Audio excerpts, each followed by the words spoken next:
Bismillahirrahmanirrahim. Assalamualaikum warahmatullahi wabarakatuh. Waalaikumsalam warahmatullahi wabarakatuh. Alhamdulillahilladzi anzala sakinata fi qulubil mu'minin liyazdadu imanan ma'a imanihim walillahi junudus samawati wal ardh wa kana Allahu 'aliman hakiman. Alhamdulillahirabbil alamin. Segala puji syukur patut kita berikan kepada Allah Subhanahu wa taala. Bapak Ibu semua, pada kesempatan yang baik ini kita masih diberikan kesempatan waktu oleh Allah untuk hadir dan duduk di dalam majelis ini. Majelis yang insya Allah dicintai Allah Subhanahu wa taala, majelis yang insya Allah dicintai Rasulullah SAW, dicintai malaikat-malaikatnya, dan dicintai seluruh yang ada di muka bumi. Amin ya rabbal. Karena dalam sebuah hadis yang dikatakan oleh Rasulullah SAW, ketika Nabi Muhammad SAW itu bersabda, "Idza marartu biriyadil jannah." Jadi ketika kalian itu melewati taman-taman surga, kata Rasulullah SAW, farta'u, maka singgahlah, duduklah, berhentilah sebentar. Kemudian ada yang tanya, wa ma riyadul jannah, apa itu taman-taman surga ya Rasulullah? Jawab Rasulullah, majalisul ilmi, yaitu majelis ilmunya Allah Subhanahu wa taala. Nah, mudah-mudahan seperti yang saya sampaikan tadi, duduknya kita dalam waktu yang singkat ini, singgahnya kita dalam waktu yang singkat ini, kemudian bisa menghadirkan sifat ketenangan di dalam hati kita, di dalam kehidupan kita. Karena salah satu kegiatan yang kemudian itu bisa menghadirkan ketenangan di dalam hati adalah dengan bermajelis ilmu, selain dengan membaca Al-Quran dan juga berdua-duaan dengan Allah di malam hari pada sholat Tahajud. Nah, oleh karena itu dalam majelis ilmu ini mudah-mudahan Allah berikan kepahaman ilmu kita dalam proyek ilmu yang baik insya Allah, sehingga dari ilmu yang bermanfaat itu kita bisa mendapatkan penghormatan di dunia dan juga kemuliaan di akhirat kelak. Amin. Salawat serta salam semoga tetap kita berikan kepada uswah kita Nabi Muhammad sallallahu alaihi wasallam, yang mana pada diri beliau terdapat suri tauladan yang baik, sehingga tidak ada satu orang pun di dunia yang bisa menjadi kita itibai selain Rasulullah sallallahu alaihi wasallam. Baik, Bapak Ibu guru semua, di dalam kesempatan yang baik ini saya ingin menyampaikan materi fikih. Materi fikih itu kan sangat luas. Seperti tadi yang menyambung dari materinya Pak Ridho, insya Allah ada sambungannya dengan materinya Pak Ridho. Nah, jadi dalam materi fikih yang kemudian saya ambil kitabnya itu Matan Safinatun Najah, ini fikihnya Imam Syafi'i atau mazhab Syafi'i, ini sangat terkenal sekali ya, sangat terkenal sekali. Terutama ini sering dipelajari pada mahasiswa di Timur Tengah itu, banyak sekali mempelajari tentang Matan Safinatun Najah ini. Nah, insya Allah ini juga saya kemarin beli dan juga belajar dengan guru kami. Jadi saya sebelum menyampaikan ini ya sudah beberapa pasal ngaji dengan Ustadz Umair Has gitu. Jadi kalau ibaratnya dalam kurikulum Merdeka itu saya hanya mendesiminasi gitu ya, mendesiminasi materi yang kemudian saya peroleh dari kajian-kajian berkaitan dengan kitab Safinatun Najah. Sebagai seorang muslim, dikatakan dalam kitab Safinatun Najah ini, fikih itu kan ada berapa ya? Ada ibadah, kemudian muamalah, munakahat, dan juga fikih jenayah seperti itu. Nah, tiga hal yang pertama tadi kata dalam matan ini, maka fardu ain kita untuk mempelajarinya. Kalau fikih jenayah itu hukumnya fardu kifayah ya. Maka penting sekali kita mempelajari tentang fikih Safinatun Najah ini. Nah, di dalam bahasan pertama pasti di dalam kitab-kitab itu yang pertama adalah bahasan soal akidah, termasuk di sini juga ada bahasan soal akidah. Nah, tapi kalau di dalam fikih kita yang pertama akan membahas masalah thaharah, gitu ya, masalah thaharah. Tetapi kalau kita melihat membaca buku di dalam kitab Riyadhus Shalihin, di dalam kitab Minhajul Muslim, atau saya baca buku di kitab Lu'lu' wal Marjan itu, maka thaharah itu pasti berkaitan dengan bersuci, terus kemudian macam-macam air, mandi junub, mandi janabah, seperti itu. Kemudian bagaimana cara kita tuh istinja, membersihkan istinja, seperti itu. Nah, di dalam kitab ini memulainya dengan pasal yang pertama itu tentang balik. Nah, tentang tanda-tanda balik. Nah, kenapa kemudian dimulai dengan tanda-tanda balik? Jadi di dalam buku ini, jadi kalau kita itu kan ketika manusia itu kan dihukumi sebuah beban ketika dia itu taklif ya. Taklif itu adanya beban yang kemudian beban syariat kepada manusia. Manusia itu kan mukallaf. Nah, bebannya itu kan namanya taklif. Jadi kita itu dibebani syariat itu ketika kita sudah memasuki usia balik. Nah, usia balik seperti tadi Pak Ridho. Tapi akan saya lebih rinci dalam kitab Matan Safinatun Najm. Jadi yang akan kita pelajari adalah pasal yang pertama itu adalah fasil awal itu fi alamatil bulugh. Fi alamatil bulugh itu artinya apa Ustaz? Iya. Tanda-tanda kedewasaan. Alamatil bulugh. Alam itu panjang. Alamatil bulugh. Tulisannya Arab kabeh, taat ya Allah. Ya Indonesia wae totot. Alamatil bulugh. Jadi alamatil bulugh, tanda-tanda seorang itu balik atau sudah mencapai dia itu sudah dibebankan syariat pada dirinya. Balagh itu kan artinya secara bahasa sampai gitu ya. Sampai. Kadang kalau kita mendengar kata balighu ani walau ayat, sampaikanlah walau satu ayat gitu, atau kita dengar kata misalnya sifat salah satu siswa Nabi itu ada namanya tabligh. Menyampaikan sampai gitu ya, pada dasarnya adalah sampai. Jadi tanda-tanda balik ada 3 tanda-tanda balik yang kemudian disebutkan dalam kitab ini. Yang pertama adalah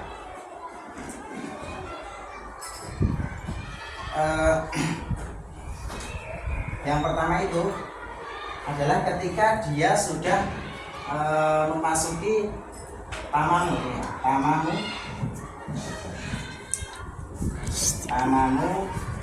Allahu Akbar. Khamsa asyrata sanatan.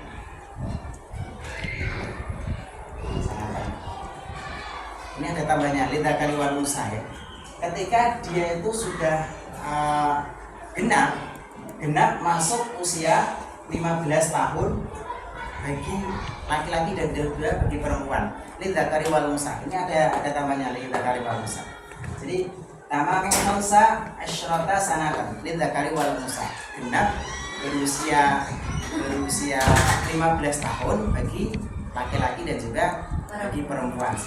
Jadi meskipun dia itu misalnya belum haid, misalnya belum membebaskan, maka ketika sudah memasuki usia 15 tahun, maka dia sudah memasuki usia balik seperti itu. Nah, tanda-tanda yang kedua adalah wal ihtilamu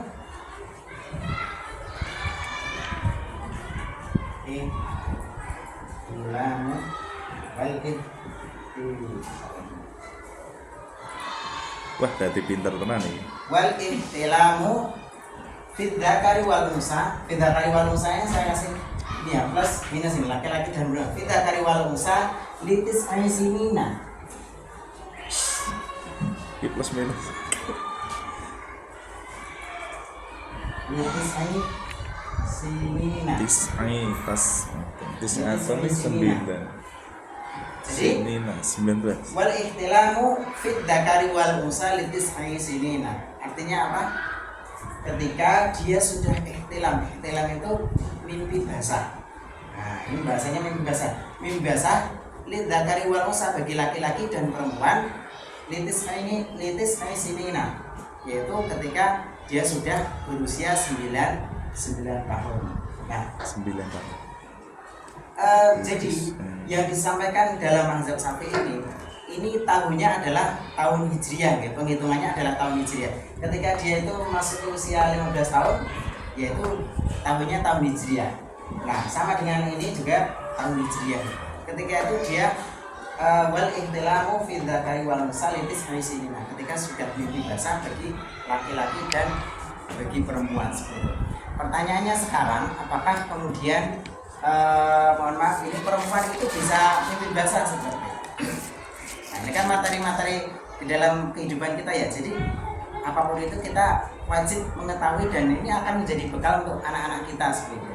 Oh, ternyata saya sudah balik. Jadi apa yang harus saya persiapkan? Kira-kira apakah perempuan itu mimpi basah? Gimana Pak Arif? Saya menyatakan iya. Iya. Saya baru dengar ya Pak. Baru dengar ya? Oke. Surala? Satu Cibuayu. Baru dengar ya. Mimpi hujanan. Hah? Mimpi hujanan. Mimpi hujan.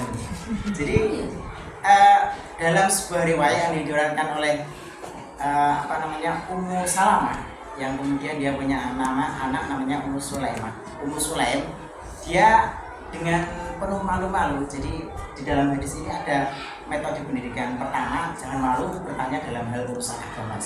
Meskipun itu soal-soal yang sangat pribadi dan sensitif. Dia bertanya kepada Rasulullah, ya Rasulullah, Ummu Sulaim ini yang mengatakan, ya Rasulullah, innallaha la yastahi minal haq. Dia bertanya dengan sebuah pernyataan dulu, ya Rasulullah, sebenarnya Allah itu kan tidak malu untuk mengatakan kebenaran, tidak malu untuk mengatakan yang hak seperti itu. Kemudian dia lanjutkan pertanyaan lagi, fahal 'alal mar'ati min husrin idza talamat. Apakah kemudian seorang wanita itu min husrin idza talamat wajib mandi wajib ketika talamat tadi ya, mimpi basah? Jawabannya Rasulullah SAW apa? Naam.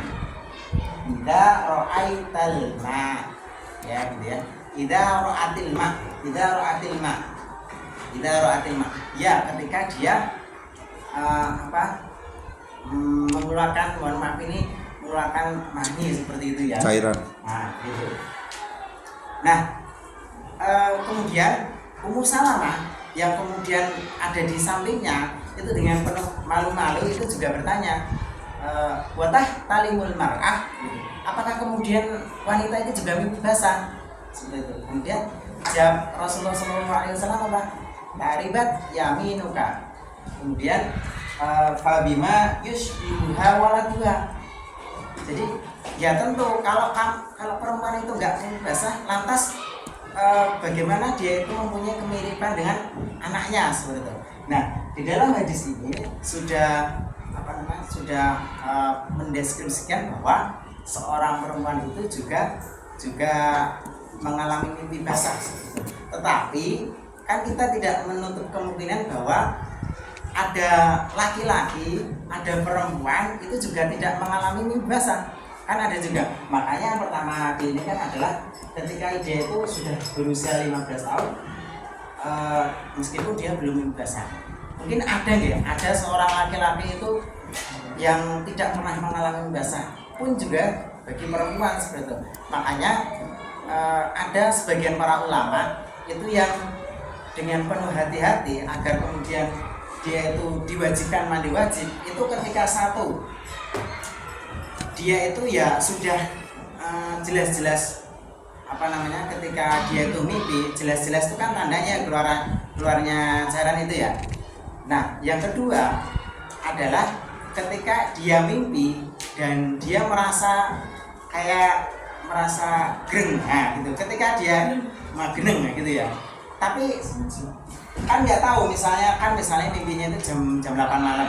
Nah, paginya kan mungkin sudah kering, nah gitu ya. Jadi tandanya ketika misalnya di dalam pakaian itu ada kayak bekas itu, maka dengan penuh kehati-hatian fatwa sebagian ulama ini mengatakan bahwa ya itu diwajibkan untuk mandi wajib gitu ya, mandi junub. Nah, kemudian sudah dua, yang ketiga adalah ini yang paling mudah ini. Wal haidu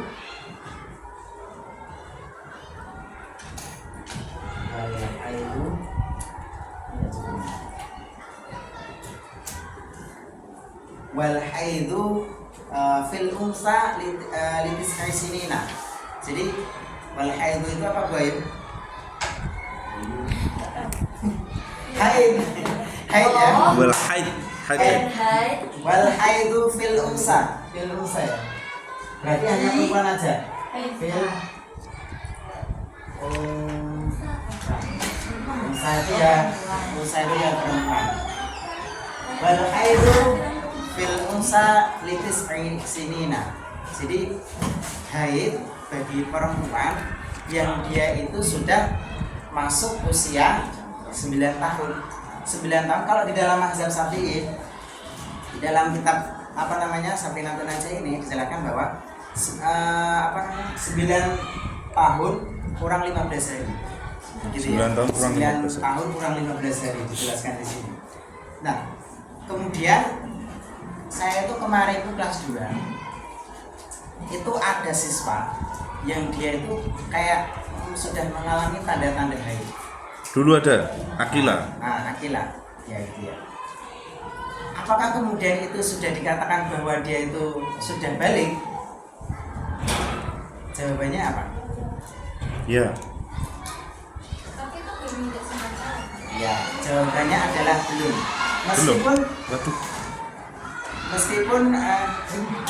Meskipun dia itu sudah mengeluarkan tanda-tanda haid, tetapi ketika dia belum memasuki usia 9 tahun kurang 15 hari, maka dia belum bisa dikatakan belum bisa dihukumi untuk dia mendapatkan taklif hukum syariat yang kemudian diberikan kepada manusia. Nah, di dalam matan ini ya disebutkan 3 ini ya, alamatul bulugh di redaksi lengkapnya itu alamatul bulughi salasin. Jadi tanda-tanda balik itu ada 3. Yang pertama mau khamsa asrota sanatan fit dzakari wal unsa. Jadi genap berusia 15 tahun bagi laki-laki dan juga perempuan. Yang kedua wal ihtilam fit dzakari wal unsa sinina. Yaitu mimpi basah pada usia 9 tahun. Laki-laki dan juga bagi perempuan di usia 9 tahun ya. Nah, Pak Imran ini belum ini ya. Tapi ya belum 16 tahun masih kis. Pokoknya Pak Imran ya sudah, karena sudah melewati 15 tahun ini ya. Tapi gerengnya belum. Gerengnya belum. Ya. Makanya tadi. Nah, yang ketiga wal haidu fil unsa litis sinina. Itu haid bagi perempuan di usia 9 tahun kurang 15 hari dalam mazhab Syafi'i dalam kalender Hijriah. Dalam kalender Hijriah. Maka ketika kita sudah tahu tanda-tanda balik, perlu kita, karena kita mungkin sudah dewasa, perlu kita mengajarkan kepada anak-anak kita, oh ya, apa saja yang kemudian kita harus siapkan untuk anak-anak kita agar kemudian ketika dia masuk usia balik, maka dia sudah siap. Nah, kemudian selain itu, selain kita mengenalkan materi-materi ini, kemudian juga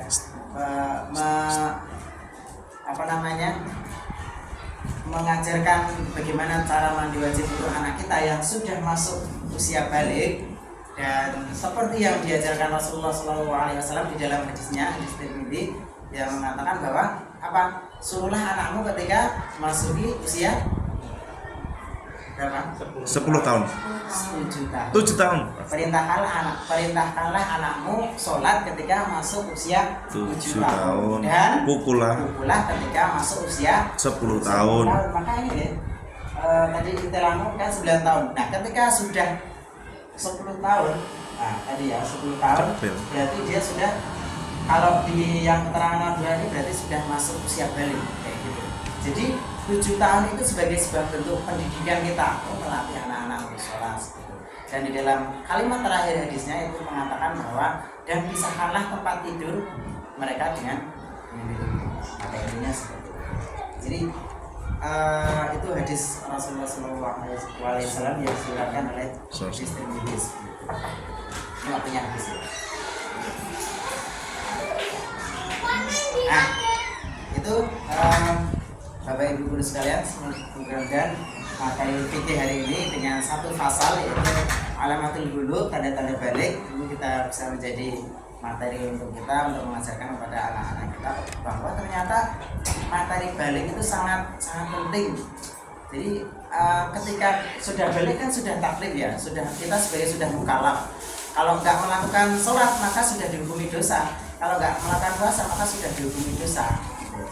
Maka penting untuk mempelajari bagaimana ciri-ciri tanda-tanda materi atau tanda-tanda seorang itu sudah memasuki usia balik.